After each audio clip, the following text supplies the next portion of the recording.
사사기 7장 19절로 25절까지의 말씀 우리 다 같이 한 목소리로 합독하겠습니다. 기드온과 그와 함께한 100명이 이경초의 진영 근처에 이른즉 바로 파수꾼들을 교대한 때라. 그들이 나팔을 불며 손에 가졌던 항아리를 부수니라. 세대가 나팔을 불며 항아리를 부수고 왼손에 횃불을 들고 오른손에 나팔을 들어 불며 외쳐 이르되 여호와와 기드온의 칼이다 하고 각기 제각기에 서서 그 진영을 에워싸매 그 온 진영의 군사들이 뛰고 부르짖으며 도망하였는데 300명이 나팔을 불 때에 여호와께서 그 온 진영에서 친구끼리 칼로 치게 하심으로 적군이 도망하여 스레라의 벳시다에 이르고 또 밧닷에 가까운 아벨 무홀라의 경계에 이르렀으며 이스라엘 사람들은 납달리와 아셀과 온 므낫세에서부터 부름을 받고 미디안을 추격하였더라. 기드온이 사자들을 보내서 에브라임 온 산지로 두루 다니게 하여 이르기를 내려와서 미디안을 치고 그들을 앞질러 벳바라와 요단강에 이르는 수로를 점령하라 하매 이에 에브라임 사람들이 다 모여 벳바라와 요단강에 이르는 수로를 점령하고 또 미디안의 두 방백 오렙과 스앱을 사로잡아 오렙은 오렙 바위에서 죽이고 스앱은 스앱 포도주 틀에서 죽이고 미디안을 추격하였고 오렙과 스앱의 머리를 요단강 건너편에서 기드온에게 가져왔더라. 아멘. 드디어 전투가 벌어졌습니다. 기드온이 짠 계략, 엄밀하게는 한 경비병이 이야기하였던 꿈을 마치 전략으로 그대로 사용한 듯한 그 전략이었죠. 전략이랄 것도 없습니다. 이게 무모한, 어찌 보면 무모한 자살행위와 같은 그런 전략입니다. 300명이 13만 5천 명의 그 진영에 항아리와 횃불 들고 요란을 피우는 것이기 때문에 사실은 뭐 군사 작전이랄 건 없고 무모한 자살행위와 같은 그런 일을 벌인 것입니다. 그래도 일이 되어진 건 이것이 뭐 새벽녘에 정신없을 때에 뭐 일어난 그 일 때문이 아니고 하나님이 하신 것입니다. 하나님께서 기드온에게 하셨던 그 예언을 이루신 것이고 이스라엘을 또다시 구원하시고자 하는 하나님의 의지의 발동이지 전술이 좋아서 지혜로워서 갑자기 이런 것들 때문에 되어진 것이 아닙니다. 마치 여호수아 시대 때 첫 전쟁에서 여리고성을 점령할 때 이스라엘이 한 게 아니고 이스라엘은 그저 성돌다 함성 고함 지르는 그 일에 순종하였을 뿐 승리케 하신 이는 여호와 하나님이셨던 전쟁과 똑같습니다. 항아리 깨고 소리 지른다고 여러분 어떻게 일이 벌어지겠습니까? 여리고성이 이스라엘의 고함 때문에 무너진 게 아니라 이스라엘의 그 순종을 타고 하나님이 하신 것처럼 지금도 하나님이 하신 것입니다. 그래서 성경에 나오는 이스라엘의 그 승리 중에 정말 대표적으로 하나님께서 이스라엘의 승리를 위해서 행하신 전쟁이라 그러면 여리고성 전쟁하고 미디안을 물리친 이 기드온의 전쟁이라 그렇게 이야기를 하는 것입니다. 그러니 우리가 오늘 본문을 보면서 하나님께서 하시는 것입니다. 그 믿음 가지고 우리도 살아가기를 축복합니다. 19절에 이경초라 그랬습니다. 19절 읽어보겠습니다. 기드온과 함께 한 100명이 이경초의 진영 근처에 이른즉 바로 파수꾼들을 교대한 때라. 그들이 나팔을 불며 손에 가졌던 항아리를 부수니라 합니다. 이경초 10시부터 2시, 보통 이경초니까 한 밤 10시쯤 되었을 것입니다. 10시쯤에 이제 파수꾼들을 교대하는 지경의 시간에 기드온의 작전이 시작이 됩니다. 그 소리가 어떤 신호가 되어서 모든 사람들이 여호와의 기드온의 칼이다라고 함성을 지르면서 나팔을 불고 항아리를 부수죠. 20절 읽어보겠습니다. 시작. 세 대가 나팔을 불며 항아리를 부수고 왼손에 횃불을 들고 오른손에 나팔을 들어 불며 외쳐 이르되 여호와와 기드온의 칼이다 하고, 다른 사람들은 21절에 보면 각기 제자리에 서서 그 진영을 에워쌌다 그랬습니다. 그죠? 그리고 나팔 불고 소리만 질렀다는 겁니다. 각기 제자리에 서서 나팔 불고 소리만 질렀는데, 그때 어떻게 돼요? 온 진영의 군사들이 뛰고 부르짖으며 도망하였다. 난리가 나고 한 지휘관, 한 민족 한 지휘관이 통솔하는 부대가 아니었으니까 이렇게 한번 혼란이 일어나면 걷잡을 수 없이 이 혼란에 빠졌는데, 근데 하나님의 역사는 또 22절처럼 계속 걷잡을 수 없이 혼란에 빠지게 한 거죠. 22절 읽어보겠습니다. 300명이 나팔을 불 때에 여호와께서 그 온 진영에서 친구끼리 칼로 치게 하심으로 적군이 도망하여 스레라의 벳시다에 이르고 또 밥닷에 가까운 아벨몰라의 경계에 이르렀다. 전쟁이 벌어진 곳이 어디냐면 이제 갈릴리 호수가 있으면 갈릴리 호수 서편 아래예요. 서편 아래. 그러니까 이제 그쪽이란 말이에요. 거기에서 난리가 났고 전쟁이 벌어졌는데, 여러분 이것을 우리가 이제 인간적인 면에서 어떻게 극심한 혼란에 빠졌는가, 하나님께서 어떻게 이 민족들을 극심한 혼란 가운데 빠지게 하셨는가라고 보면 13만 5천 명이나 되는 큰 군대지만 그들의 구성을 보면요, 미디안 사람들이 주축을 이루고 있고 또 한쪽에서는 아말렉 사람들이 주축을 이루고 있어요. 아말렉 사람들은 저기 이제 광야의 산적 도적대들이에요. 그리고 누군지 확실하게 우리가 지금은 알 수 없는 동방 사람들이 있다 그랬어요. 한민족이 아닙니다. 또 선하고 좋은 일로 뭉친 사람들이 아니에요. 이스라엘을 약탈하기 위해서 모인 이 사람들인데, 그럼 우리가 흔히 영화 같은 거에서 보이는 것처럼 그러면서 원래부터 한민족 한 사람들이 아니었기 때문에 그 진영 안에서는 또 내부적인 갈등과 내부적인 어떤 시기와 영화에서 보듯이 이런 거 있지 않습니까? 세 명이 있는데 한 사람만 없어지면 두 사람이 더 많은 목 챙길 수 있는데 그런 어떤 일들 속에 서로 경계하고 밤마다 저쪽에서 우리 칠 줄 모른다 주의하고, 또 이쪽에서는 저쪽에서 우리 가만히 있으면 언제 우리를 쳐서 우리를 죽이고 우리 거 다 가져갈지 모른다. 그런 긴장감이 또 그 안에 있었을 것 같아요. 그러니까 기드온의 그 항아리 깨고 맨 처음에 횃불 들고 나팔 불고 하는 것이 그런 긴장감 속에 있던 진영 안에서는 극심한 혼란이 되어서 같은 팀이지만 같은 편이지만 세 민족들이 서로 싸우고 자중질환을 그렇게 일으키는 일들을 일어났고, 그런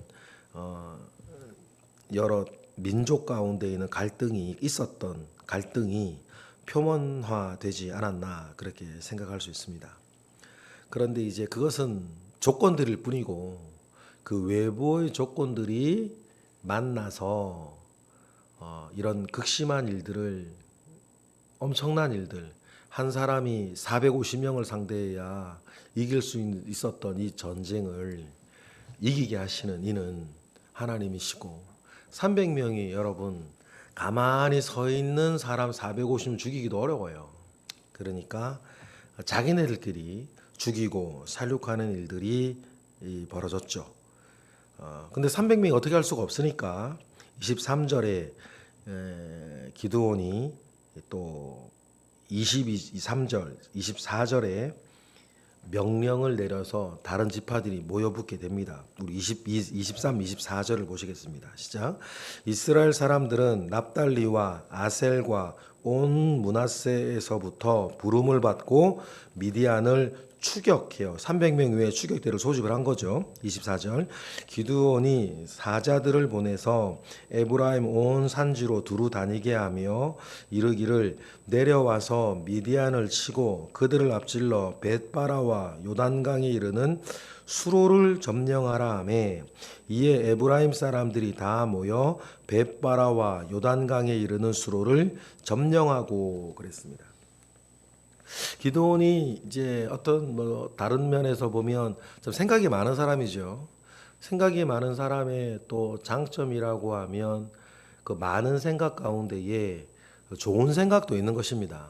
좋은 생각 있는 것인데 24절에 내린 23, 24절에 내린 기드온의 그 작전 명령은 크게 두 가지인데 첫 번째 300명으로 뭘 어떻게 할 수 없으니까 주변에 있는 그 다른 지파들이 에게 도움을 청해서 미디안을 와서 치고 그리고 그들을 추격하라라고 하는 명령 하나 하고 두 번째 벳바라와 요단강에 이르는 수로를 점령하라. 이게 뭐냐면 이제 전쟁과 혼란 가운데에 도망하는 미디안과 그 함께했던 그 적들의 뭐라 그럴까요? 그들에게 필수적인 물을 먹지 못하게 하는 거예요. 물을 먹지 못. 그럼 그들이 계속 목마르고 계속 배고프고 계속 힘 빠지게 하면 그런 갈증조차 해결하지 못한 사람들이 도망하면서 완전히 힘도 잃고 전의도 상실하게 만들어라. 그 말입니다. 그러니까 폐잔병들에게 사람에게 필수적인 물을 봉쇄하여서 이제 이렇게 다른 생각 못하고에 또 무기력하게 그들을 만들어 버리는 건데 이것이 여러분 하나님이 키우시고 하나님이 함께 하셨을 때에 성장한 기드온의 모습이기도 한 거죠. 이것이 기드온 하나님께서 되찾아 주신 기드온의 모습인 것입니다. 그래서 다른 민족들이 수로를 다 지키고 점령하고 있으니 도망가는 미디안 사람들이 물조차 먹지 못하고 막 계속 도망가게 되니까 다른 지파 사람들이 미디안을 칠 때 힘 빠지고 놀랍고 전의를 상실하고 물조차 먹지 못한 사람들을 손쉽게 이렇게 제압할 수 있었고 그러다 보니까 이제 에브라임 사람들이 25절에 보니까 그들의 미디안의 두 대표 지도자들을 죽이는 이제 전과도 올리게 되는 거죠. 25절 읽어보겠습니다. 시작. 또 미디안의 두 방백 오렙과 스웹을 사로잡아 오렙은 오렙 바위에서 죽이고 스웹은 스웹 포도주 틀에서 죽이고 미디안을 추격하였고 오렙과 스웹의 머리를 요단강 건너편에서 기드온에게 가져왔더라라고 해서 요단강을 건너 도망하는 이제 이 미디안 사람들을 에브라임이 추격하여서 두 지도자들을 잡아왔어요. 사람 이름을 따 오렙이 죽은 자리는 오렙바위, 스웹이 죽은 자리는 스웹 포도주 틀이라 그랬는데 원래부터 그런 지명이었던 건 아니고 이스라엘 사람들이 그 지도자를 죽였던 그 자리를 이름을 그렇게 붙였고 이제 사사기를 기록할 때에는 이렇게 그곳을 오렙바위, 스웹 포도주 틀이라 사람들이 불렀으니 기록도 이렇게 그 사람들의 이름을 따서 한 겁니다. 그래서 그곳에 그런 이름을 붙여서 이날의 승리를 기념한 거죠. 이런 정과를 올릴 수 있었던 것은 하나님의 그 은혜가 촉발이 되어져서 기드온이 작전을 잘 짠 거죠. 다르게 섣불리 추격하는 것뿐 아니라 좀 전에 말씀드렸던 것처럼 물 먹을 수 있는 것을 봉쇄하여서 그들을 계속 탈진하게 만들어서 그 틈을 다 에브라임이 큰 전과를 이제 올리게 되었던 것입니다. 여러분, 우리가 이 본문을 보면서 기드온을 둘러싼 상황이 있지 않습니까? 거기에 보면 그 미디안의 14만 5천 명도 미디안 사람들뿐 아니라 아말렉도 있고 동방 사람들도 섞여 있는 그것이 좋은 일로 사람들이 모인 것이 아니기 때문에 그 진영 안에서는 갈등과 긴장이 있을 수 있는데 그 모든 상황들이 모여서 승리하게 하도록 이끄시는 분은 하나님이셨다라고 하는 것을 기억을 하는 것입니다. 그래 놓고 여러분을 보시면 돼요. 여러분의 삶을 보시면 여러분 주변에도 여러 이해관계들이 엮여 있습니다. 여러 사람들이 있고 여러 상황들이 있어요. 그 속엔 여러 갈등 요소도 있고 협력 요소도 있고 희망적인 요소도 있고 또 불안 요소도 있단 말이에요. 그 모든 것들이 이렇게 섞여 있을 때 그 모든 것을 이루어서 합력하여 선을 이루어내시는 분은 하나님이신 걸 우리는 기억하는 거예요. 여러분, 우리가 새치혀로 그 상황을 바꿀 수가 없습니다. 여러분 주변에 그 어떤 사람들도 여러분들이 몇 마디 말했다고 사람이 바뀌질 않아요. 그렇게 사람이 쉽게 우리의 말대로 우리의 뜻대로 사람이 바뀌고 변했으면 사는 게 이렇게 복잡하지 않습니다. 그런데 그런 사람들이 수많은 사람들과 수많은 상황들 속에 거기엔 희망 요소도 있고 불안 요소도 있는 그런 일들 속에 여러분 우리에게 합력하여 선을 이루어내는 케미를 일으키시는 이는 하나님이신 걸 믿는 거예요. 그래서 우리가 사람들에게 어떤 이런저런 말 하는 것보다 하나님 아버지 앞에 기도하는 게 그래서 중요해요. 왜냐하면 우리가 사실상 내가 할 수 있는 건 하지만 유력하게 내가 무언가를 할 수 있는 게 사실 몇 개 없어요. 우리가 할 수 있는 게 몇 개 없습니다. 우리가 우리의 해야 할 일은 한 다음에 그 다음에 우리의 통제력을 벗어난 곳에서 일어나는 일들이 조합이 돼서 일이 생기는 거지. 내가 이렇게 하고 저렇게 했다고 해서 뭐 상황이 바뀌는 게 아니고 뭐 이렇게 되는 게 아니에요. 그러니 여러분 우리가 삶을 보면서 내가 할 수 있는 것 해놓고 합력하여 선을 일으키시는 하나님께 기도하는 게 가만히 생각해 보면 우리도 맞아요. 지금 뭐 기드온이 항아리 깼다고 이긴 게 아니지 않습니까? 기드온이 나팔 불었다고 이긴 게 아니에요. 여호와와 기드온의 칼이여 밤 10시에 소리쳤다고 이긴 게 아니에요. 이 모든 상황들 그리고 아멜렉 진영 안의 모든 상황들 그 속에서 진짜 일을 일으키시는 이는 하나님이신 걸 우리가 읽는 것처럼 우리의 삶도 사실상 똑같다. 그러니 우리는 우리가 해야 하는 거 최선을 다해 해놓고 하나님께서 일으키시는 일을 바라보는 것이고 하나님 아버지께 그런 일들 우리의 마음의 소원과 목표를 선한 것을 이루어 달라고 하나님께 기도하는 것입니다. 그렇게 살아가는 우리 삶이 되시기를 주님의 이름으로 축원해요. 그리고 여기서 우리가 또 서서히 어제부터 느끼기 시작해야 되는 것 하나님의 자리는 서서히 없어지고 기드온만 남는다는 거예요. 사람만 남는다는 거죠. 그러면 오늘의 이 승리의 정점 이후로는 이스라엘 내에서도 어떤 일이 벌어져요? 사람만 남았을 때 사람과 사람 사이의 이해관계와 갈등만 이제 계속 벌어질 것이다라고 하는 것을 예측하면서 이제 또 오늘 본문과 내일 본문으로 넘어가시면 되겠습니다. 그렇습니다. 하나님이 하십니다. 하나님께 기도하고 늘 기도 응답으로 살아가시는 우리 모두가 되기를 주님의 이름으로 축복합니다. 기도하겠습니다. 할렐루야. 하나님 감사와 영광을 올려드립니다. 크신 은혜 가운데에 우리와 함께 하시옵소서.